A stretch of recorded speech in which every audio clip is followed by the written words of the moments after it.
প্রিয় দর্শক, আপনাদের প্রীতি ও শুভেচ্ছা জানিয়ে শুরু করছি জাতীয় টেলিভিশন কলেজ পর্যায়ে বিতর্ক প্রতিযোগিতা 2025 তৃতীয় রাউন্ডের আজকের অনুষ্ঠান। যে বিষয়টি নিয়ে আজ দুটো দলের মধ্যে বিতর্ক হবে তা হচ্ছে সংস্কৃতি এখন পরিচয়ের নয়, প্রদর্শনের উপকরণ। বিষয়ের পক্ষে বলবে engineering university school and college Dhaka, বিষয়ের বিপক্ষে বলবে দিনাজপুর সরকারি কলেজ। প্রিয় দর্শক, আমরা পরিচয় করিয়ে দিচ্ছি আমাদের আজকের বিতার্কিকদের সাথে। পক্ষ দল engineering university school and college ঢাকার বিতার্কিকরা হলেন মোহাম্মদ শাহরিয়ার নাদিম, মাহির শাহরিয়ার মুন ও তাদের দলনেতা সাইফ রহমান অপূর্ব। বিপক্ষ দল দিনাজপুর সরকারি কলেজের বিতার্কিকরা হলেন অ্যাঞ্জেলিনা রয় সপ্তর্ষি, মোসাম্মদ সাবরিনা ইয়াসমিন শ্রাবণী ও তাদের দলনেতা নূরজাহান আক্তার কেমি। প্রিয় দর্শক, এবারে আমরা পরিচয় করিয়ে দিচ্ছি আজকের বিতর্ক প্রতিযোগিতার বিজ্ঞ বিচারক প্যানেলের সাথে। ইমামুল হক শামীম, সম্পাদক Somoy TV online; Kaushik Azad Pronoy, unit head Dutch Bangla Bank corporate business; Abu Taher, প্রভাষক বিআইএসসি নির্ঝর। সম্মানিত বিচারকবৃন্দ, যে সকল বিষয়ের ওপর বিতার্কিকদের আজ নম্বর প্রদান করবেন তা হল উপস্থাপনা 15, ভাষার ব্যবহার ও উচ্চারণ 15, তত্ত্ব ও তথ্য পরিবেশনা 35, যুক্তির প্রয়োগ ও খণ্ডন 15। প্রিয় দর্শক, সবশেষে আমরা পরিচিত হব আমাদের আজকের অনুষ্ঠানে সম্মানিত সভাপতির সাথে, যিনি সমগ্র অনুষ্ঠানটি পরিচালনা করবেন এবং সবশেষে বিতর্কের ফলাফল প্রদান করবেন। আমাদের মাঝে আজ সভাপতি হিসেবে উপস্থিত হয়েছেন অধ্যাপক দিল রওশন জিন্নাত আরা নাজনীন, উপাচার্য, বাংলাদেশ উন্মুক্ত বিশ্ববিদ্যালয়। এবারে সম্মানিত সভাপতিকে মঞ্চে এসে আসন গ্রহণ করার জন্য বিনীত অনুরোধ জানাচ্ছি। প্রিয় দর্শক, বিতর্ক অনুষ্ঠানটি শুরুর পূর্বে আসুন সংক্ষেপে জেনে নেই আমাদের আজকের বিতর্ক প্রতিযোগিতার নিয়মগুলো কী কী। প্রত্যেক বিতার্কিক তার বক্তব্য উপস্থাপনের জন্য মোট 5 মিনিট সময় পাবেন। এক্ষেত্রে 4 মিনিটে সতর্কতা সংকেত ও 5 মিনিটে চূড়ান্ত সংকেত দেওয়া হবে। এছাড়া প্রত্যেক দল থেকে দলনেতা যুক্তি খণ্ডনের জন্য অতিরিক্ত 3 মিনিট সময় পাবেন। এক্ষেত্রে 2 মিনিটে সতর্কতা সংকেত ও 3 মিনিটে চূড়ান্ত সংকেত দেওয়া হবে। আমি এবারে আজকের অনুষ্ঠানের সম্মানিত সভাপতিকে বিতর্ক অনুষ্ঠানটি শুরু করার জন্য বিনীত অনুরোধ জানাচ্ছি। সম্মানিত সভাপতি। ধন্যবাদ। জাতীয় টেলিভিশন কলেজ পর্যায়ের বিতর্ক প্রতিযোগিতা 2025। আজকের বিষয় সংস্কৃতি এখন পরিচয়ের নয়, প্রদর্শনের উপকরণ। এখানে পক্ষ দল engineering university school and college Dhaka, বিপক্ষ দল দিনাজপুর সরকারি কলেজ। আমি প্রথমে পক্ষ দল engineering university school and college Dhaka থেকে প্রথম বক্তা মোহাম্মদ শাহরিয়ার নাদিমকে অনুরোধ করছি তার বক্তব্য পেশ করার জন্য। বাংলার মাটি, বাংলার জল, বাংলার বায়ু, বাংলার ফল। বিশ্বকবি রবীন্দ্রনাথ ঠাকুর এখানে সংস্কৃতিকে দেখিয়েছেন মাটি, জল, বাতাস, মানে মানুষের জীবন আর শিকড়ের সঙ্গে মিশে থাকা পরিচয় হিসেবে। কিন্তু আজ বাস্তবে সংস্কৃতি আর মাটিতে দাঁড়িয়ে থাকা জীবনচর্চা নয়, এটি মঞ্চে, ক্যামেরায় আর পোস্টে তুলে ধরার দৃশ্য হয়ে দাঁড়িয়েছে। তাই সংস্কৃতি এখন আর পরিচয়ের নয়, শুধুমাত্র প্রদর্শনেরই উপকরণ। ধন্যবাদ মাননীয় সভাপতি আমাকে বক্তব্য প্রদানের সুযোগ দেওয়ার জন্য। উপস্থিত বিজ্ঞ বিচারক মণ্ডলী ও সম্মানিত সুধীকে সাদর সম্ভাষণ জানিয়ে শুরু করছি। আজকের বিতর্কের বিষয় নির্ধারিত হয়েছে সংস্কৃতি এখন পরিচয়ের নয়, প্রদর্শনের উপকরণ। অত্যন্ত যুক্তিসঙ্গত কারণে আজকে আমাদের অবস্থান বিষয়টির পক্ষে। আমি পক্ষ দলের প্রথম বক্তা হিসেবে বিষয়টিকে সুষ্ঠু সংজ্ঞায়ন করে যাব। মাননীয় সভাপতি, আজকের বিতর্কে বিষয়টি স্পষ্টভাবে বোঝার জন্য আমি মোট 5টি বিষয়কে সংজ্ঞায়ন করে যাচ্ছি। 1 সংস্কৃতি, 2 এখন, 3 পরিচয়, 4 প্রদর্শন এবং 5 উপকরণ। প্রথমে আসি সংস্কৃতিতে। সংস্কৃতি হচ্ছে মানুষের জীবনযাপন, রীতিনীতি, ভাষা, পোশাক, আচরণ ও সামাজিক চর্চার সামগ্রিক রূপ। প্রত্যেকটা জাতিগোষ্ঠীরই আলাদা আলাদা নিজস্ব সংস্কৃতি রয়েছে। যেমন বাংলা ভাষা বাঙালি জাতির একটি নিজস্ব সংস্কৃতি। আর এখন বলতে আমরা বোঝাচ্ছি বর্তমান সামাজিক ও ডিজিটাল যুগের প্রেক্ষাপট, অর্থাৎ অতীতে যা কিছু ঘটেছে তা ব্যতি রেখে বর্তমান পৃথিবীতে দাঁড়িয়ে কি ঘটছে তার দিকে দৃষ্টিপাত করা। বিজ্ঞ প্রতিপক্ষ। তারপর আসি পরিচয়ে। পরিচয় হলো এমন একটি প্রক্রিয়া যার তার মাধ্যমে একজন ব্যক্তি বা গোষ্ঠী আসলে কে, তাকে দেখতে কেমন, তার সর্বক্ষণ প্রতিটি ক্ষেত্রে প্রকাশ পায়। আর পরিচয় 9 দ্বারা আমরা বুঝাচ্ছি যে আজকে সংস্কৃতি প্রকৃত জীবনচর্চা ও মূল্যবোধের প্রতিফলন হিসেবে ব্যবহৃত হচ্ছে না। এখানে প্রদর্শন দ্বারা আমরা বোঝাচ্ছি অন্যদের সামনে নিজেকে তুলে ধরা, দেখানো বা সোশ্যাল মিডিয়ায় ট্রেন্ডি হওয়ার জন্য কোনো কাজ করা। আর সবশেষে উপকরণ বলতে আমরা বোঝাচ্ছি একটি মাধ্যম বা হাতিয়ার হিসেবে ব্যবহৃত হওয়া। অর্থাৎ আজকে পক্ষদলের সংজ্ঞায়নের মূল সারাংশ হচ্ছে বর্তমান প্রেক্ষাপটে দাঁড়িয়ে মানুষ সংস্কৃতিকে নিজেদের মূল্যবোধের জীবনচর্চার প্রতিফলন হিসেবে নয়, বরং সমাজ ও সামাজিক মাধ্যমে নিজেকে আকর্ষণীয়ভাবে উপস্থাপন বা গ্রহণযোগ্যতা অর্জনের একটি হাতিয়ার হিসেবে ব্যবহার করছে। মাননীয় সভাপতি, লক্ষ্য করুন, আজকে বিতর্কের মঞ্চে দাঁড়িয়ে পক্ষ ও বিপক্ষ উভয় দল বিশ্বাস করে সংস্কৃতি এক সময় আমাদের পরিচয় বহন করত, আমাদের পূর্বপুরুষেরা সংস্কৃতি পালন করত তাদের পরিচয় হিসেবে, কিন্তু তাদের মধ্যে ছিল না নিজেকে প্রকাশের কোনো আকাঙ্ক্ষা। কিন্তু আজকে বিতর্কের বিষয়ে যেহেতু এখন শব্দটির উল্লেখ রয়েছে, তাহলে আমরা অতীত নিয়ে ভাবছি না, আমরা শুধুমাত্র ভাবছি বর্তমান প্রেক্ষাপট নিয়ে। বর্তমানে আমাদের বাঙালিরা বাঙালি সংস্কৃতি পালন করছে বছরের নির্দিষ্ট একটি দিনে, বাকি বছরের 364 দিনে তারা পালন করছে বিদেশি সংস্কৃতি। তাহলে সংস্কৃতি যদি আজ আমাদের পরিচয় বহনই করতো, তাহলে তো সংস্কৃতির সংজ্ঞানুসারে আজ আমাদের পরিচয় হতো আমরা বিদেশি। আমাদের জীবনের প্রত্যেকটি ক্ষেত্রে আত্মায় ধারণ করি। মাননীয় সভাপতি, আজ দুঃখের সাথে বলতে হচ্ছে বাংলার তরুণ প্রজন্ম আজ বাংলার সংস্কৃতি লুঙ্গি পড়তে পারে না। বাংলার মেয়েরা আজ তাদের মায়েদের ঐতিহ্য শাড়ি গায়ে নূপুর পায়ে বাংলার মেঠোপথ ধরে হাঁটতে পারে না। বাংলার তরুণ প্রজন্ম আজ শুদ্ধ বাংলায় কথা বলতে পারে না। আজ ভাষা দিবসে বাংলা ভাষায় কথাবার্তা উৎসাহিত করতে দেওয়া 1 মিনিটের বক্তব্যে উচ্চারিত হয় 34টি বিদেশি শব্দ। তারপরও বিজ্ঞ প্রতিপক্ষ আজ কিভাবে দাবি করছেন সংস্কৃতি এখনও আমাদের পরিচয় বহন করছে? প্রশ্ন রইল। 364 দিনের পালিত অভ্যাসকে অস্বীকার করে একদিনের প্রদর্শিত সংস্কৃতিকে নিজেদের পরিচয় দাবি করা আমার কাছে একটি বায়বীয় ধারণা ছাড়া আর কিছুই মনে হচ্ছে না। মাননীয় সভাপতি, নতুন প্রজন্ম জানে শুধু রূপ দেখানো সংস্কৃতি, বাঁচার সংস্কৃতি নয়। আজ তরুণরা জানে কোন পোশাকে কোন উৎসব, তারা জানে কোন দিনে কোন ক্যাপশন, তারা জানে কোন রঙে ট্রেন্ডিং, কিন্তু জানে না উৎসবটি কেন গুরুত্বপূর্ণ, তার ইতিহাস কি, তার দর্শন কি। সংস্কৃতি আজ পরিচয় নয়, শুধুমাত্র প্রদর্শনের উপকরণ। মাননীয় সভাপতি, বিতর্ক শেষে আমি কোনো অভিযোগ রেখে যাচ্ছি না, আমি রেখে যাচ্ছি একটি চরম বাস্তবতা।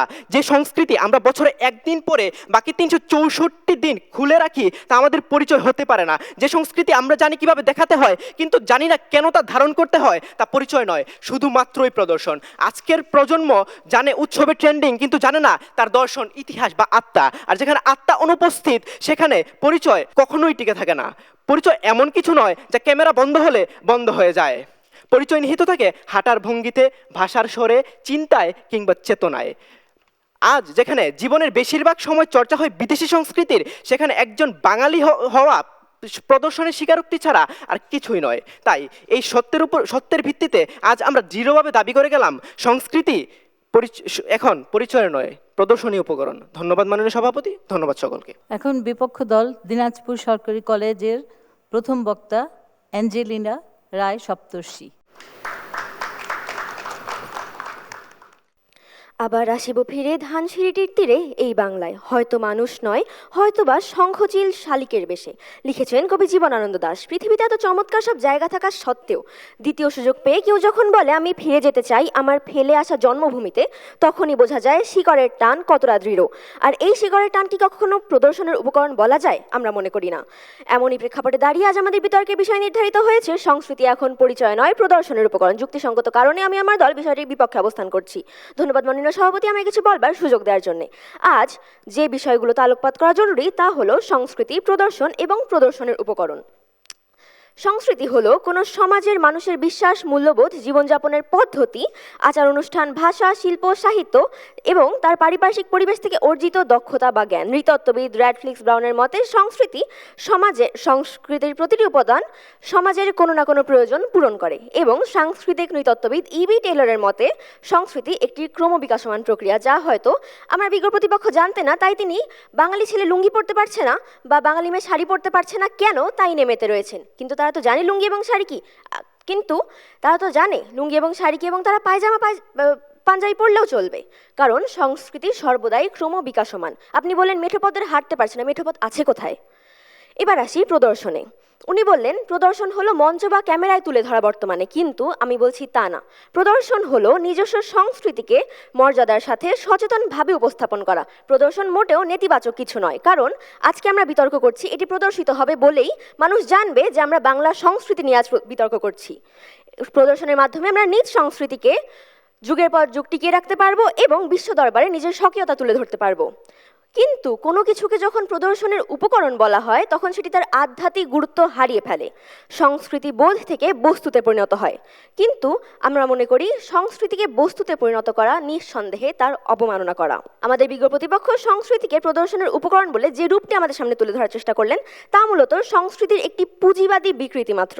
সমাজের গঠন বিশ্লেষণ করলে দেখা যায় সমাজে সংস্কৃতির দুটি রূপ দেখতে পাওয়া যায়, একটি বিত্তবানদের তথাকথিত ভদ্র সংস্কৃতি এবং অপরটি নেহাতি সাধারণ মানুষের জনসংস্কৃতি। উনি যে বললেন আমরা 364 দিন কিছু না করে শুধুমাত্র একটি দিন কিছু করে সেটি পোস্ট দিয়ে ফেলি, আপনারা হয়তো জানেন না। হ্যাঁ, যে বিত্তবানদের কথা বললাম তারা হয়তো 364 দিন পান্তা না খেয়ে শুধুমাত্র পয়লা বৈশাখের দিন পান্তার পোস্ট দিতে পারে, কিন্তু আমাদের জনসংস্কৃতি যাদের নিত্যদিনের মধ্যেই মিশে রয়েছে আমাদের সংস্কৃতি, তারা কিন্তু প্রতিদিনই পান্তা খায়। হয়তো পান্তার সাথে ইলিশও পায় না, তেলও পায় না, শুধু খায় নুন দিয়ে বা নুন ছাড়া। আপনারা কেন তাদের কথা ভুলে যাচ্ছেন? যেহেতু আমাদের বিজ্ঞ প্রতিপক্ষ কিছু পক্ষপাতদুষ্ট ভ্রান্ত ধারণা নিয়ে বেঁচে রয়েছেন, তা ভাঙতেই আমরা আজ মনস্তাত্ত্বিক, সমাজতাত্ত্বিক এবং ঐতিহাসিক পর্যালোচনায় দেখিয়ে দিয়ে যাব সংস্কৃতি আজও আমাদের পরিচয় এবং আজীবন তা থাকবে। আমি মনস্তাত্ত্বিক এবং আমার দলের পরবর্তী বক্তারা সামাজিক এবং ঐতিহাসিক দিকটি তুলে ধরবেন। উত্তাল সমুদ্রে বহমান জাহাজের নোঙরের মতোই সংস্কৃতি আমাদের ঘরে ফেরায়, বিশ্বায়নের স্রোতে আমাদের আত্মপরিচিতি নিশ্চিত করে।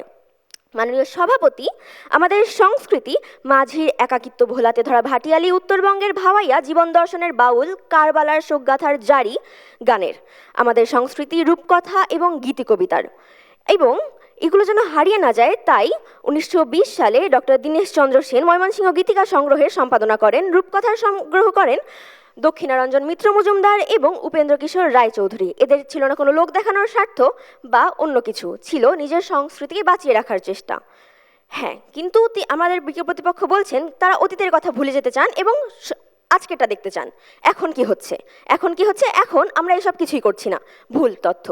কারণ বলে যেতে চাই 2017 সালে আমাদের লোকগীতিকে বাঁচিয়ে রাখতে বাংলাদেশ শিল্পকলা একাডেমি বাংলার সকল লোকগীতি থেকে 13,450টি গানের সংকলন প্রকাশ করে। তথ্যসূত্র newage.com। এখনও ফোকলোর এক্সপেডিশন বাংলাদেশ নামের একটি অলাভজনক গবেষণা কেন্দ্র নিয়মিত বাংলাদেশের বিলুপ্তপ্রায় লোককথা প্রকাশ করে, যা সমাজ মাধ্যমেই করে, বনবিবির কথা থেকে শুরু করে আলপনার ইতিহাস থেকে শুরু করে সব কিছু। এবং মনে করে দিতে চাই গত ডিসেম্বর মাসে ঘটে যাওয়া ছায়ানটে আগুন এবং হামলার ঘটনাটি। এর প্রতিবাদে হাজারেরও বেশি সাংস্কৃতিক কর্মী গানে গানে সংহতি প্রকাশ করেন।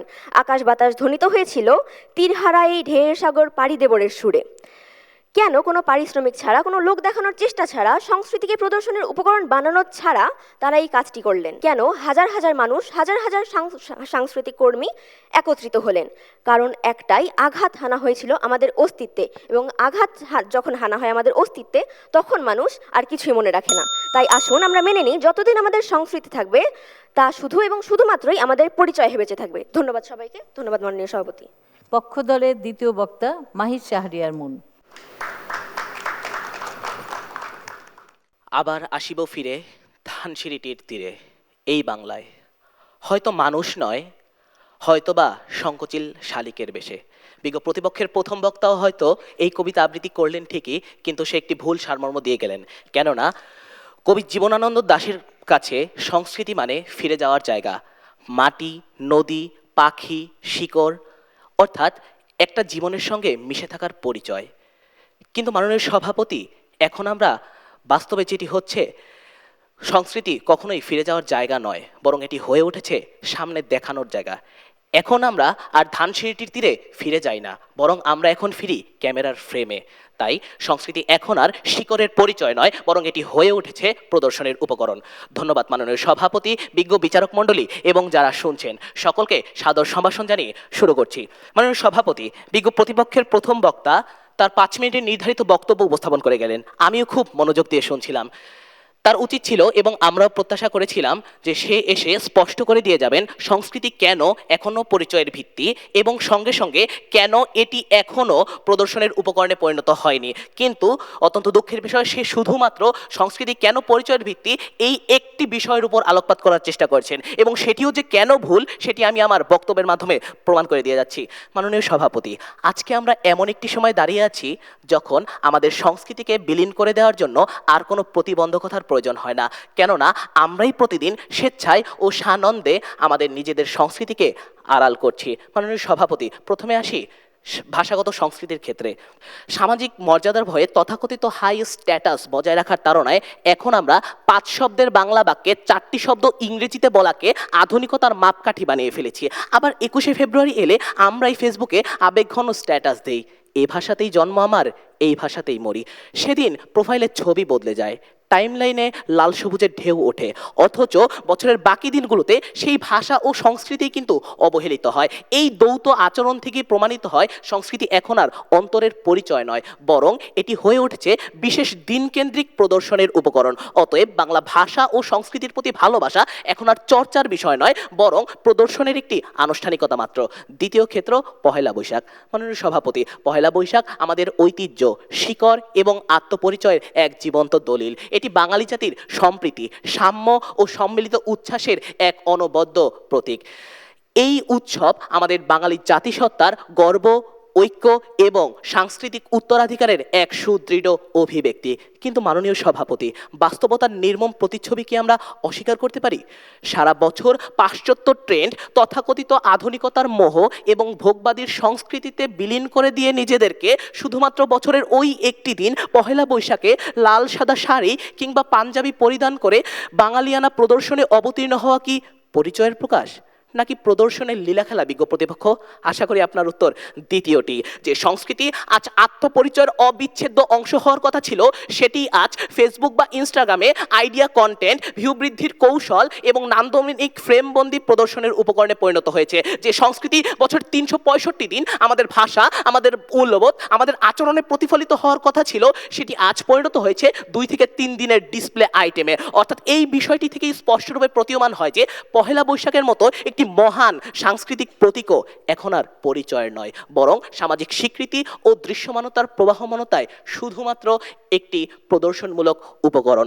বিজ্ঞ প্রতিপক্ষ, সংস্কৃতি যদি পরিচয় হতো তবে কেন তা অনুষ্ঠান নির্ভর? সংস্কৃতি যদি পরিচয় হতো তবে কেন তা ব্র্যান্ড নির্ভর? সংস্কৃতি যদি পরিচয় হতো তবে কেন তা ক্যামেরা নির্ভর? সংস্কৃতি যদি পরিচয় হতো তবে কেন তা সোশ্যাল মিডিয়া নির্ভর? এই প্রশ্নের জবাব কি আপনাদের আছে? এই প্রশ্নের উত্তর আমাদের সবার কাছেই জানা, কেননা সংস্কৃতিকে আমরা এখন ধারণ করতে পারছি না, বরং এটিকে আমরা প্রদর্শন করছি। মাননীয় সভাপতি, বিজ্ঞ বিচারক মণ্ডলী, একটি ছোট প্রশ্ন রেখে শেষ করতে চাই। কোনো স্লোগান নয়, কোনো স্ট্যাটাস নয়, একটি আয়নার মতো প্রশ্ন। যে সংস্কৃতি ক্যামেরা বন্ধ হলে হারিয়ে যায়, যে পরিচয় অনুষ্ঠান শেষ হলে খুলে রাখা যায়, যে শিকড় বছরে একটি দিন ফুল হয়ে ফোটে বাকি 364 দিন শুকিয়ে থাকে, সেটি কি আদৌ পরিচয় হতে পারে? যে যদি সংস্কৃতি পরিচয়ই হতো তবে তাকে আলাদাভাবে প্রদর্শন করতে হতো না। যদি সংস্কৃতি শ্বাসের মতোই হতো তবে তাকে ফিল্টার দিয়ে সুন্দর করতে হতো না। সংস্কৃতি যদি পরিচয়ই হতো তবে তাকে লাইকস, ভিউজ এবং রিচের কাছে আত্মসমর্পণ করতে হতো না। কিন্তু করতে হয়, কেননা সংস্কৃতিকে আমরা ধারণ করি না, বরং সংস্কৃতিকে আমরা প্রদর্শন করি। সংস্কৃতিকে আমরা বাঁচাই না, বরং সংস্কৃতিকে আমরা প্রকাশ করি। সংস্কৃতিকে আমরা ধারণ করি না, তাকে আমরা কন্টেন্ট বানাই। কিন্তু বিজ্ঞ বিচারক মণ্ডলী, সেটি কি পরিচয়? যে পরিচয় শুধুমাত্র ক্যামেরার ফ্রেমে বন্দি থাকে, সেটি কখনোই আসল পরিচয় নয়, বরং সেটি একটি নিছক অভিনয়। তাই আজকের বিতর্কের এই মহান মঞ্চে স্পষ্ট, দ্ব্যর্থহীন ও অনস্বীকার্যভাবে একটি বিষয় প্রমাণিত হয়, সংস্কৃতি এখন পরিচয় নয়, বরং প্রদর্শনের উপকরণে পরিণত হয়ে গেছে। ধন্যবাদ মাননীয় সভাপতি, ধন্যবাদ সকলকে। এবারে বিপক্ষ দলের দ্বিতীয় বক্তা মোসাম্মদ সাবরিনা ইয়াসমিন শ্রাবণীকে অনুরোধ করছি তার বক্তব্য পেশ করার জন্য। যখন আমরা দাঁড়িয়ে যাই, বুকে হাত রাখি আর গেয়ে উঠি, আমার সোনার বাংলায় আমি তোমায় ভালোবাসি, তখন কি আমরা জাতিসংগীতকে প্রদর্শনী উপকরণ বানাই? না, তখন আমরা ইতিহাসকে স্পর্শ করি, তখন আমরা মাটির কাছে শপথ করি। মাননীয় সভাপতি, জাতীয় সঙ্গীতকে প্রদর্শনের উপকরণ? যদি তাই হতো তবে কেন তার সুরে আজ চোখ ভেজে ওঠে? তবে কেন যুদ্ধের দিন এ গান আমাদের সাহস হয়ে ওঠে? সংস্কৃতি ঠিক জাতীয় সঙ্গীতের মতোই, বাহিরে প্রকাশ, ভিতরে অঙ্গীকার, মঞ্চে উচ্চারণ, কিন্তু রক্তে অনুরণন। মাননীয় সভাপতি, জাতীয় সঙ্গীত যেমন কেবল সুর নয়, তেমনি সংস্কৃতিতে তেমন কোনো সাজ নয়, এটি অস্তিত্বের ঘোষণা। যতদিন সমস্বরে সোনার বাংলা উচ্চারিত হবে আর তার জন্য বুকের ভেতরে আগুন জ্বলে উঠবে, ঠিক ততদিন পর্যন্ত সংস্কৃতি প্রদর্শনের উপকরণ নয় মাননীয় সভাপতি, এটি পরিচয়ের অমোঘ স্বাক্ষর। এমনই এক প্রেক্ষাপটে আজকে বিতর্কের বিষয় নির্ধারিত হয়েছে সংস্কৃতি এখন পরিচয় নয়, প্রদর্শনের উপকরণ। অত্যন্ত যুক্তিসঙ্গত কারণে আমি আমার দল বিপক্ষে অবস্থান করছি। মাননীয় সভাপতি আমার দলের প্রথম বক্তা ইতিমধ্যে বলে গেলেন, বর্তমানে সংস্কৃতির প্রদর্শনের উপকরণ যে রূপটি আমরা দেখছি তা মূলত সংস্কৃতির একটি খণ্ডিত পুঁজিবাদী বিকৃতি মাত্র, যা সংস্কৃতির মূল সত্তাকে সংজ্ঞায়িত করতে পারে না। আমার দলের প্রথম বক্তা ইতিমধ্যে মনস্তাত্ত্বিক বিষয়টি দেখিয়ে গেছেন এবং আমি সমাজতাত্ত্বিক বিষয়টির মাধ্যমে তা প্রমাণ করে দিয়ে যাব। মাননীয় সভাপতি আমার বিজ্ঞ প্রতিপক্ষ দলের প্রথম এবং দ্বিতীয় বক্তা বারবার বলে গেলেন 364 দিনের কথা। 364 দিন তারা নাকি সংস্কৃতি পালন করে না এবং একটি দিন তারা সংস্কৃতি পালন করে। আচ্ছা বিজ্ঞ প্রতিপক্ষ, আপনার কি 364 দিন 3 বেলা বার্গার খান? আপনারা কি 3 বেলা ভাত খান না? আপনার তো সেই ভাতের সংস্কৃতির কথা ভুলেই গেলেন, আপনারা তো তা অস্বীকার করছেন। এবার চলে আসি প্রেক্ষাপটে। 1433 বঙ্গাব্দ 14 এপ্রিল, এই তো আর কদিন পরেই সবার মুখে সমস্যার উচ্চারিত হবে, এসো হে বৈশাখ এসো এসো। বাঙালিরা শাড়ি পরবে, পাঞ্জাবি পরবে, ইলিশ পান্তা খাবে, সাথে ভর্তা, হাজার বছর মঙ্গল শোভাযাত্রায় হাঁটবে, অনুভব করবে হাজার বছর ধরে বহমান এই দিনটির মর্ম। তারা পহেলা বৈশাখকে ভেতর থেকে পালন করে, ধারণ করে বলেই পহেলা বৈশাখের সংস্কৃতি আজ বাঙালিদের পরিচয়, তাদের সংস্কৃতির উপকরণ নয়। যদি প্রদর্শনের উপকরণ হতো বিজ্ঞ প্রতিপক্ষ, তাহলে প্রজন্ম থেকে প্রজন্ম পহেলা বৈশাখ আজ টিকে থাকতো না। মাননীয় সভাপতি একটি বিষয়কে জানেন, বাংলাদেশ শিল্পকলা একাডেমিতেও সংস্কৃতি বিষয়ক মন্ত্রণালয়ের পৃষ্ঠপোষকতায় আয়োজন করা হয় আজব পিঠাপুলি উৎসব। তথ্যসূত্র প্রথম আলো। এটা কেন করা হয় জানেন? নগরায়নের যান্ত্রিক জীবনে হারিয়ে বসা দেশীয় পিঠা শিল্পকে পুনরুজ্জীবিত করার জন্য, তরুণ প্রজন্মের কাছে সংস্কৃতিকে তুলে ধরার জন্য এটি পালন করা হয়। এই পর্যন্ত এই পিঠাপুলির উৎসব সংস্কৃতিকে প্রদর্শনের উপকরণ বানায় না মাননীয় সভাপতি, এটি আমাদের পরিচয়কে আঁকড়ে ধরার জন্য অনন্য এক মাধ্যম হিসেবে ব্যবহার করা হয় শুধুমাত্র। অর্থাৎ সংস্কৃতি এখনো আমাদের পরিচয় বহন করছে। বিজ্ঞ প্রতিপক্ষ, আচ্ছা ভাবুন তো, একজন মুমূর্ষু মানুষ যখন তার শেষ ইচ্ছে নিজের মাটির ঘ্রাণ নিতে চায় অথবা নিজের ভাষায় কথা বলতে চায়, আপনি কি তখনও তাকে প্রদর্শনের উপকরণই বলবেন? আশা করি প্রশ্নের উত্তর দিয়ে যাবেন। মাননীয় সভাপতি, গ্রামীণ সংস্কৃতির কথা মনে পড়ে যায় পল্লীকবি জসীমউদ্দিন নকশিকাঁথার কথা। সেই নকশিকাঁথা যেখানে আমরা প্রতিনিয়ত খুঁজে পাই আমাদের শিল্প, সংস্কৃতি, সমাজ সভ্যতা, প্রকৃতির অপার সৌন্দর্য, গৌরবগাথা, সুপ্রাচীন ঐতিহ্য, যেটা কিনা শুধুমাত্র গ্রামাঞ্চল নয়, শহরাঞ্চল নয়, দেশের গণ্ডি পাড়িয়ে বাইরের দেশেও চলে যাচ্ছে। সেই নকশিকাঁথা আমাদের সংস্কৃতির পরিচয় বহন করে বিজ্ঞ প্রতিপক্ষ। একই সাথে 2016 সালে জিআই পণ্য হিসেবে স্বীকৃতি পাওয়া বাংলাদেশের ঐতিহ্যবাহী জামদানি শাড়ি শুধু দেশে নয় বিদেশেও ক্রেতাদের নজর কেড়েছে। ভারত, যুক্তরাষ্ট্র, কানাডা, ইউরোপ, মধ্যপ্রাচ্যের বিভিন্ন দেশে নিয়মিতভাবে রপ্তানি হচ্ছে এই জামদানি শাড়ি, 60 থেকে 70%। তথ্যসূত্র প্রথম আলো। মাননীয় সভাপতি, জামদানি শাড়ি অর্থাৎ পোশাকের এই সংস্কৃতিগুলো যদি প্রদর্শনের উপকরণ হতো, তবে কেন তা দেশের গণ্ডি ছাড়িয়ে বাইরের দেশেও যাচ্ছে? বাইরের দেশেও কেন ভিন্ন সংস্কৃতির মানুষের গায়ে শাড়িতে লেখা থাকছে মেড ইন বাংলাদেশ? আশা করি প্রশ্নের উত্তর দিয়ে যাবেন। আজকের বিশ্বের বহুল আলোচিত ও গ্রহণযোগ্য সংস্কৃতি কথা আজ না বললেই নয়, বলছি জাপানি সংস্কৃতির কথা। যে জাতি আজ প্রযুক্তিতে বিশ্ব নেতা, যে জাতি আজ রোবট বানায়, যে জাতি আজ এনিমে বানায়, তারাই শত বর্ষ ধরে চা অনুষ্ঠান, কিমানো ফ্যাশন, হানামি অর্থাৎ চেরি ফুল দেখার উৎসবকে হৃদয়ে ধারণ করে আসছে, পালন করে আসছে। এই 21 শতাব্দীতে এসেও যদি সংস্কৃতি প্রদর্শনের উপকরণ হতো বিজ্ঞ প্রতিপক্ষ, তবে এই বিশ্বায়নের যুগে এসে প্রযুক্তির চাপে তাদের সেই সংস্কৃতি বিলীন হয়ে যেত। জাপানের এই সংস্কৃতি আমাদের চোখে আঙুল দিয়ে দেখিয়ে দেয় যে সংস্কৃতি আজও আমাদের পরিচয়ের ভিত্তি। মাননীয় সভাপতি, পরিশেষে বলতে চাই, বিজ্ঞ প্রতিপক্ষ গাছের পাতা থেকে বলছেন গাছটি কেবল সাজানোর জন্য, কিন্তু আমরা মাটির নিচের সেই অদৃশ্য শিকড়ের কথা বলছি, যা ছাড়া গাছটি এক মুহূর্ত বাঁচতে পারতো না, এক মুহূর্ত দাঁড়াতে পারতো না। তাই পরিশেষে জোর দাবি দিয়ে বলতে চাই, আবারও সংস্কৃতি এখন পরিচয় নয়, প্রদর্শনের উপকরণ। এই দাবিকে আমরা বিরোধিতা করছি। ধন্যবাদ সকলকে। এখন পক্ষদল ইঞ্জিনিয়ারিং ইউনিভার্সিটি স্কুল অ্যান্ড কলেজের তৃতীয় বক্তা সাইফ রহমান অপূর্ব, আপনাকে আপনার বক্তব্য উপস্থাপন করতে বলছি। সাম্প্রতিককালের একটি ঘটনা। 21শে ফেব্রুয়ারির দিন একজন নারীকে দেখা যায় জুতা পায়ে শহীদ মিনার প্রাঙ্গণে প্রবেশ করতে। তাকে যখন ক্যামেরার সামনে প্রশ্ন করা হয়, যারা শহীদ মিনারে জুতা পায়ে প্রবেশ করেন তাদের সম্পর্কে আপনি কি বলবেন, তখন তিনি তাদের পারিবারিক শিক্ষা নিয়ে প্রশ্ন তোলেন।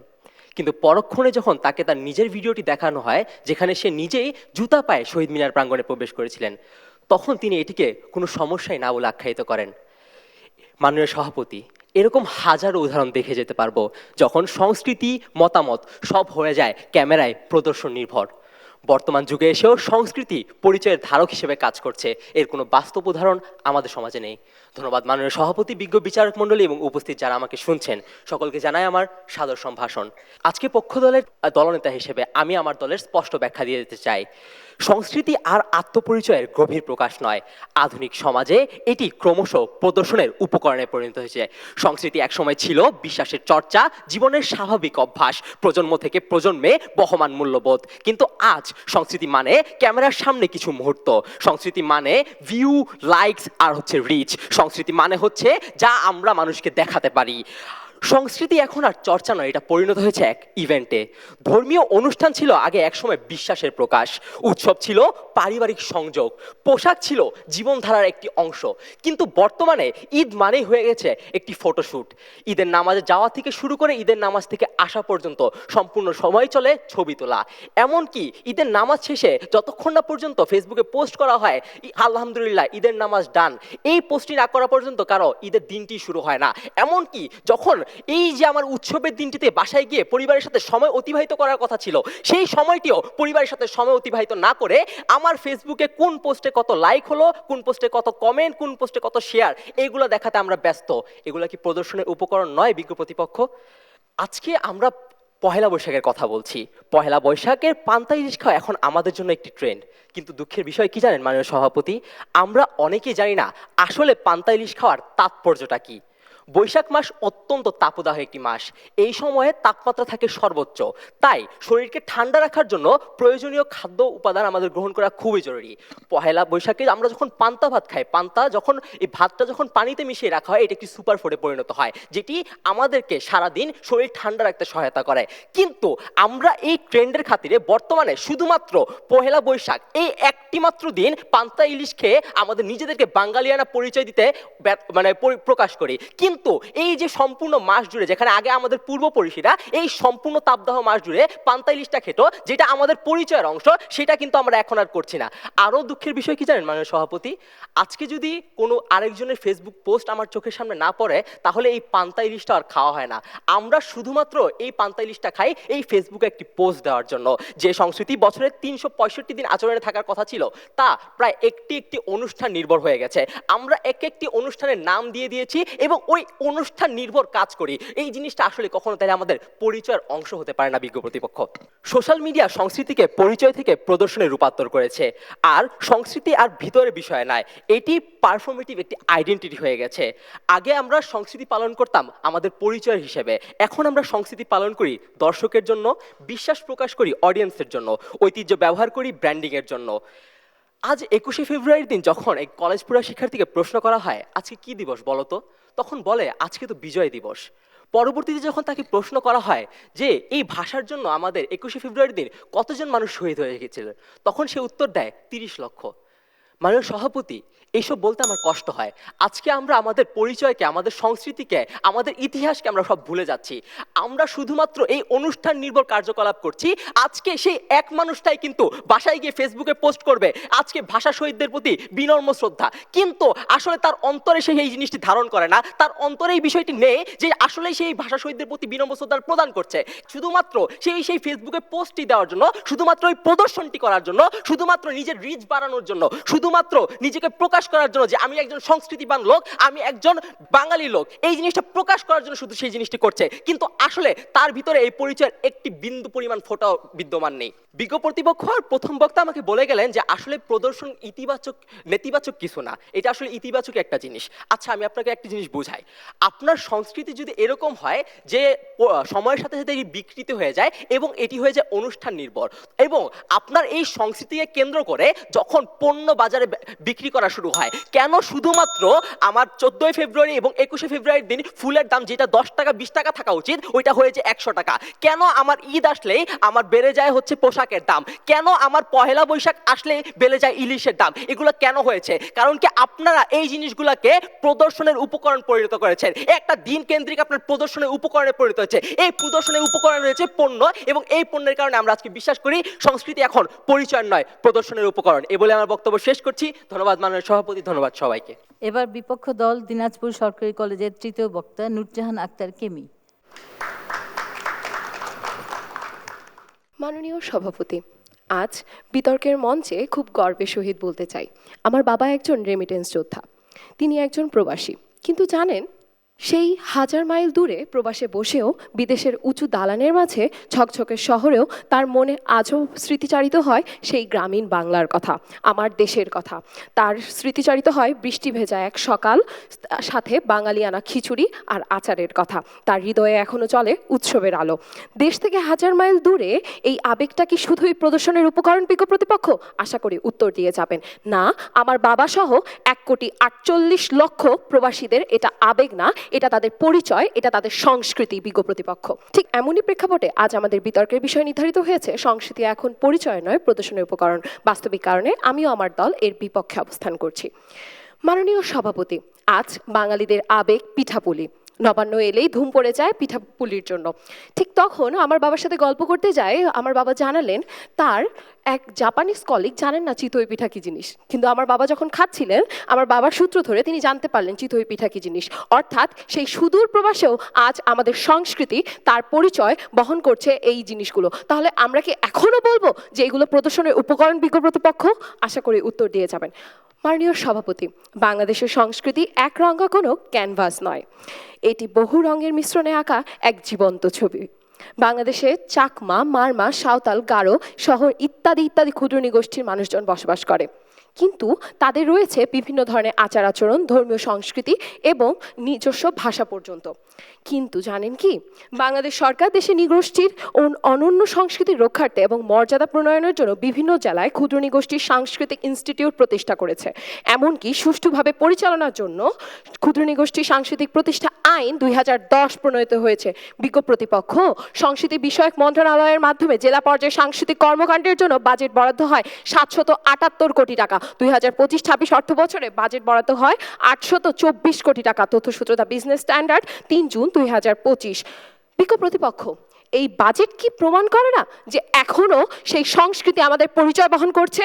আর তাই বরাদ্দকৃত অর্থ নিছক কোনো উৎসবের জন্য না বা প্রদর্শনের উপকরণের জন্য না, বরং এটি একটি রাষ্ট্রের আত্মপরিচয়ের সংরক্ষণের জন্য বিনিয়োগ মাত্র। আশা করি বিজ্ঞ প্রতিপক্ষ বুঝতে পেরেছেন।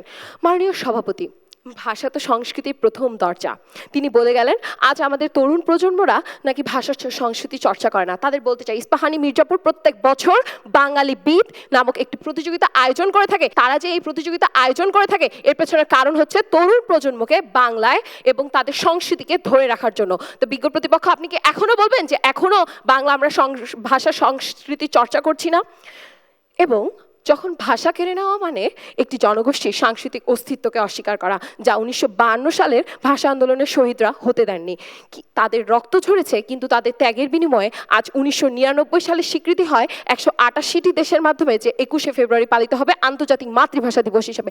আজ শুধু আমার বাংলাদেশ না, বরং 188টি দেশ পালন করছে 21শে ফেব্রুয়ারিকে আন্তর্জাতিক মাতৃভাষা দিবসে। হ্যাঁ বিজ্ঞ প্রতিপক্ষ, কিছু সংখ্যক সেই ভদ্র মহিলারা শহীদ মিনারে হয়তোবা পায়ে চড়ে চলে যান এবং তারা সেই সংস্কৃতিকে প্রদর্শনের উপকরণ হিসেবে ব্যবহার করছেন, কিন্তু কিছু সংখ্যকের জন্য তো আপনি সামগ্রিক চিত্রকে ব্যাখ্যা করতে পারেন না। কেন আমি বলি, ঠিক 2026 সালে এসেও 93 বছর বয়সী আব্দুল আজিজ, যিনি কিনা একজন ভাষা সৈনিক, তিনি কিন্তু স্ক্রেচে ভর দিয়েও তার শহীদ মিনারে পুষ্পস্তবক অর্পণ করতে গিয়েছিলেন, তিনি শ্রদ্ধাঞ্জলি প্রদান করেছিলেন। আপনি একজন মহিলা থেকে শুরু করে কয়েকজনের জন্য আপনি সেই ভাষা সৈনিকদেরকে বলতে পারেন না যে তারা এখনো আমাদের প্রদর্শনের উপকরণ হিসেবে ব্যবহার করছে সংস্কৃতিকে।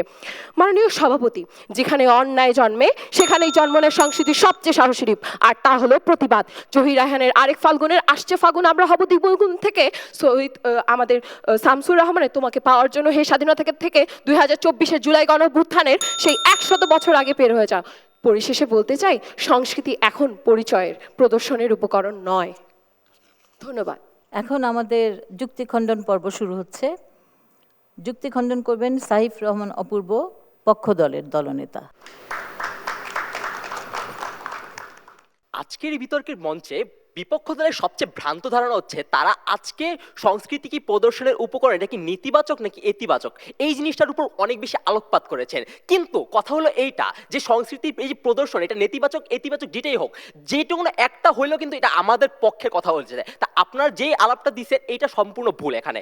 এরপরের কথা হচ্ছে এইটা যে আপনারা যখন এখানে সংস্কৃতি কিভাবে রক্ষা করার জন্য আমার সরকার কি করছে, সংস্কৃতি রক্ষা করার জন্য কি কি অনুষ্ঠান হচ্ছে এগুলো নিয়ে যখন কথা বলেন, তার মানে কি আপনার সংস্কৃতি যদি আজকে পরিচয়ই হতো তাহলে কেন আজকে এখন ইস্পাহানি মির্জাপুর প্রতি বছর এরকম একটি অনুষ্ঠান আয়োজন করে যেখানে আপনার সংস্কৃতিকে পরিচয় প্রকাশ করার জন্য একটি উপকরণে পরিণত করা হয়? কেন এইটি টিভি এবং সোশ্যাল মিডিয়াতে প্রদর্শন করার প্রয়োজন হচ্ছে? এই জিনিসটা আপনার বুঝতে হবে। এবং পরবর্তী কথা হচ্ছে আপনারা যে বললেন এই যে আমার নকশিকাঁথার কথা, নকশিকাঁথা বিদেশে এত পরিমাণ আমার এক্সপোর্ট হচ্ছে, এত পরিমাণ আমরা বিদেশে বিক্রি করতে পারছি। আসলে আপনার একটা জিনিস বুঝতে হবে, এই নকশিকাঁথায় যখন আপনি গ্রাম বাংলায় গিয়ে একজন দেখবেন যে একজন নকশিকাঁথা বুনছে, তার কাছ থেকে যখন নকশিকাঁথাটা কিনতে যাবেন আপনি তার কাছ থেকে নকশিকাঁথাটা কিনলেন না। কিন্তু তখন যখন এই একই নকশিকাঁথা যখন আড়ংয়ের ট্যাগে আপনার আড়ংয়ের শোরুমে চলে আসে, তখন আপনি সেখানে ওই ব্র্যান্ড ভ্যালুটা পাওয়ার জন্য যে মানুষ বুঝবে যে আমি হচ্ছে আড়ংয়ের একটি নকশিকাঁথা ইউজ করি, ওই জিনিসটা করার জন্য আপনারা তখন সেই নকশিকাঁথাটা কিনেন। এবং আপনার বিদেশে জিনিসটা যে রপ্তানি হচ্ছে ওইটার পিছনে মূল লক্ষ্য কিন্তু এইটাই। তার মানে কি আপনার এখন সবকিছু সংস্কৃতি একটা প্রদর্শনের একটা উপকরণে পরিণত হচ্ছে, সবকিছু পরিণত হচ্ছে কি পণ্যে। আপনার সরকার বাজেট প্রণয়ন করছে অমুক অমুক বিলিয়ন ডলার, কিন্তু এই বাজেট প্রণয়নগুলো কেন প্রয়োজন? যদি আপনার সংস্কৃতি আজকে পরিচয়ের বিষয় হতো, আপনার সংস্কৃতির প্রদর্শনের উপকরণ না হতো, তাহলে এই সংস্কৃতিকে ধরে রাখার জন্য এই পিঠা উৎসব অমুক উৎসব তমুক উৎসব এত কিছুর প্রয়োজনই হতো না। আপনারা যদি ভিতর থেকে সবগুলো সংস্কৃতিকে ধারণ করতে পারতেন তাহলে কখনোই আপনাদের এই সকল আলাপ দেওয়ার প্রয়োজন হতো না। এখন দেখেন আপনারা যে জিনিসটা বলতেছেন যে সংস্কৃতি আমরা এইভাবে বাঁচিয়ে রাখছি, আপনারা ছায়ানোটের উদাহরণ দিয়ে গেলেন যে ছায়ানোটে আগুন দেওয়ার পর লাখো লাখো ছায়ানোটের শিক্ষার্থীরা ওখানে এসে জড়ো হলেন। এখানে আপনার একটা জিনিস বুঝতে হবে যে জিনিসটা কি, যে ছায়ানোটে যখন আগুন দেওয়া হয় তারা কিন্তু এসেছে শুধুমাত্র ওই যে এই সিচুয়েশনটা থেকে ছায়ানোটকে বের করে আনার জন্য, কিন্তু এখানে যে তার বাঙালি না পরিচয় বা তার সাংস্কৃতিক যে পরিচয়টা এখানে কিন্তু সেটা প্রকাশ পাচ্ছে না। এর পরবর্তী কথা হচ্ছে এটা যে আপনারা বললেন যে 2017 সালে 13,400 গান সংরক্ষণের জন্য একটি উদ্যোগ নেওয়া হয়, কিন্তু আসলে আজকে কিন্তু বিতর্কের বিষয় কখনো এটা ছিল না যে আমরা সংস্কৃতিকে সংরক্ষণ করতে পারছি নাকি পারছি না, বা বিতর্কের বিষয় এটাও ছিল না যে প্রদর্শনের উপকরণ নেতিবাচক নাকি ইতিবাচক। আপনারা যখন দুই দিক থেকে বিতর্কটা ভুল দ্বারা করান তখন আসলে আমরা বলতেই লজ্জা করে যে আজকে সংস্কৃতি আসলে এখন পরিচয় নয় প্রদর্শনের উপকরণ। এই বলে আমি আমার বক্তব্য শেষ করছি। ধন্যবাদ মাননীয় সভাপতি, ধন্যবাদ সবাইকে। এবার যুক্তি খণ্ডন করবেন নূরজাহান আক্তার কেমি। মাননীয় সভাপতি, আয়নায় মুখ দেখা মানেই কি অহংকার, নাকি নিজেকে পরখ করে নেওয়া? ডিজিটাল যুগে মানুষ যখন নিজের সংস্কৃতিকে ধারণ করার জন্য ছবি পোস্ট দেয় তখন আপনি বলছেন মানুষ নাকি তাকে প্রদর্শনের উপকরণ হিসেবে বানাচ্ছে। সেটি প্রদর্শনের উপকরণ নয় বিজ্ঞ প্রতিপক্ষ, সেটি হলো তার অস্তিত্বের ঘোষণা, সেটি তার আত্মস্বীকৃতি। আমাদের বিজ্ঞ প্রতিপক্ষের দলনেতা বলে গেলেন যে ঠিক ঈদেও আমরা নাকি সামাজিক যোগাযোগ মাধ্যমে ছবি পোস্ট করি। তিনি এটাও বলে গেলেন যে আজও আমরা ভাষা সংস্কৃতি চর্চা করছি না, অথচ তিনি তার বক্তব্যে সামাজিক যোগাযোগ মাধ্যমকে সোশ্যাল মিডিয়া বলে আখ্যায়িত করেছেন। তিনি সিচুয়েশন শব্দগুলো ব্যবহার করেছেন। তিনি যদি নিজেই এইভাবে ইংরেজি শব্দ ব্যবহার করেন তবে তিনি কি কেন আজ বিষয়ের পক্ষে অবস্থান করছেন? মাননীয় সভাপতি, নতুন কুড়ি বিটিভি ইতিহাসে শুধু একটি অনুষ্ঠান নয় বরং একটি সাংস্কৃতিক আন্দোলনের অংশ হয়ে আসছে। আরও রয়েছে ইত্যাদির মতো অনুষ্ঠানগুলো। বিজ্ঞ প্রতিপক্ষ আপনারা বলে গেলেন যে প্রদর্শন করা হচ্ছে কেন, কেন পিঠাপুলি উৎসবগুলো পালন করা হচ্ছে, তারা বলে গেলেন ঠিক কেন এই ধরনের অনুষ্ঠানগুলো পালন করা হচ্ছে, তা নাকি প্রদর্শনের জন্য। তবে কি আপনি বলতে চাচ্ছেন আজকের এই বিতর্কটাও আমাদের টেলিভিশনে প্রচার করা হবে না, প্রদর্শন করা হবে না? কেন? কারণ প্রদর্শন করা হয় তাকে পুনরুজ্জীবিত রাখার জন্য, তাকে জীবন ধারণের জন্য, কারণ সেটা আমাদের শেকড়, সেটা আমাদের অস্তিত্ব ঘোষণা করে। বিজ্ঞ প্রতিপক্ষ আপনারা বলে যাচ্ছেন বারবার যে আমাদের তরুণ প্রজন্ম এখন ধারণ করতে পারছে না। আচ্ছা, নতুন কুড়িতে যে এই যে তরুণ শিশুরা কিশোররা তারা যে এই ধরনের সংস্কৃতি, ভাষা, নাচ, গান এগুলো পালন করছে, এগুলোকে আপনি কিভাবে বলছেন যে প্রদর্শনের উপকরণ? তারা তো নিজ সংস্কৃতিকে ধারণ করছে বলেই তো আমরা বলছি যে তা তাদের পরিচয় বহন করছে, তা তাদের শেকড়ের পরিচয় বহন করছে। বিজ্ঞ প্রতিপক্ষ তারা বারবার বলে যাচ্ছেন কিছু বিকৃত সাংস্কৃতিক পুঁজিবাদী মনোভাবের কথা। এই যে আড়ংয়ের কথা বলেন, এগুলো হচ্ছে বিকৃত পুঁজিবাদী মানুষের সংস্কৃতির বিকৃত মাত্রা। এটা একটা সংস্কৃতির মূল সংজ্ঞাকে সংজ্ঞায়িত করতে পারে না বিজ্ঞ প্রতিপক্ষ। এরপর আসি, আমাদের দলনেতা বলে গেলেন পান্তা ভাতের খাওয়ার তাৎপর্যের ঘটনা। তিনি হয়তো বারবার আলোকপাত করছেন 365 দিনের একটি দিনই আমরা আভিজাত্য পরিবারের সন্তানেরা কিংবা আভিজাত্য মানসিকতার সন্তানেরা কিংবা ব্যক্তিরা আমরা সেই পান্তা ভাত খান। তিনি কি ভুলে যাচ্ছেন যে এখনো গ্রামাঞ্চলে আমাদের কৃষক ভাইয়েরা প্রত্যেক দিন পান্তা ইলিশ নিরামিষ খায়, পান্তা ভাত খাই তারা ফসল ফলাতে যায়, তা সেই পান্তাও কি তাদের প্রদর্শনের উপকরণ হিসেবে তারা সামাজিক যোগাযোগ মাধ্যমে পোস্ট করছে? মোটেও ওরা বিজ্ঞ প্রতিপক্ষ। অর্থাৎ বারংবার আমাদের ইতিহাস কেন, বারংবার এখনো বর্তমানে আমাদেরকে প্রমাণ করছে যে সংস্কৃতি আমাদের এখনো পরিচয়, আমাদের শেকড়। আপনি একটা গাছের পুষ্প দেখে সেই গাছকে নামকরণ করতে পারেন না, গাছের শিকড় যে রয়েছে সেই শিকড়কে আপনি ভুলে যেতে পারেন না। সেই শিকড়ই হচ্ছে আপনার পরিচয়, সেই শিকড়ই হচ্ছে আপনার সংস্কৃতি।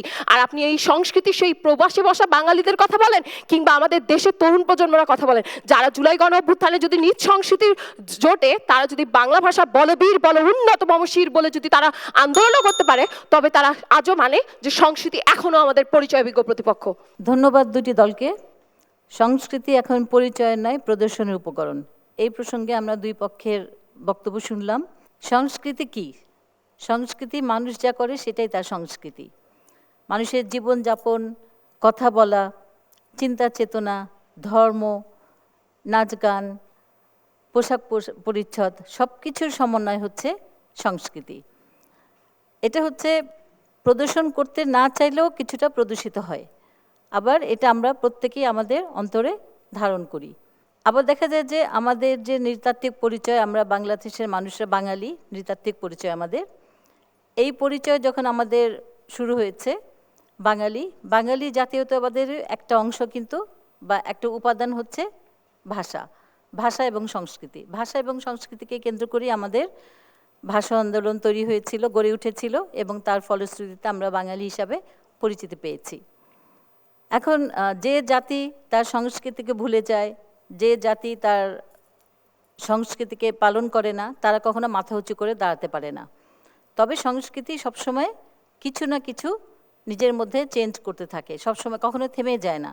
যেমন আমাদের বাংলা ভাষাতে বহু বিদেশি ভাষা অন্তর্ভুক্ত হয়েছে। একদিন হয়তো দেখা যাবে যে এই সোশ্যাল মিডিয়া বা কন্টেন্ট ক্রিয়েট করা, এগুলোও হয়তো আমাদের সংস্কৃতির অংশ হয়ে যাবে, কে বলতে পারে। আমাদের হাতে ফলাফল চলে এসছে। আজকের অনুষ্ঠান জাতীয় টেলিভিশন কলেজ পর্যায়ে বিতর্ক প্রতিযোগিতা 2025। আজকের বিষয় ছিল সংস্কৃতি এখন পরিচয় নয়, প্রদর্শনের উপকরণ। আজকের বিজয়ী দল পক্ষ দল engineering university school and college. বিজয়ী দলের ব্যালট 2, বিজিত দলের ব্যালট 1। শ্রেষ্ঠ বিতার্কিক দ্বিতীয় বক্তা পক্ষ দলের মাহির শাহরিয়ার মুন। আমাদের আজকের অনুষ্ঠান আমরা এখানেই শেষ করছি। সবাইকে ধন্যবাদ।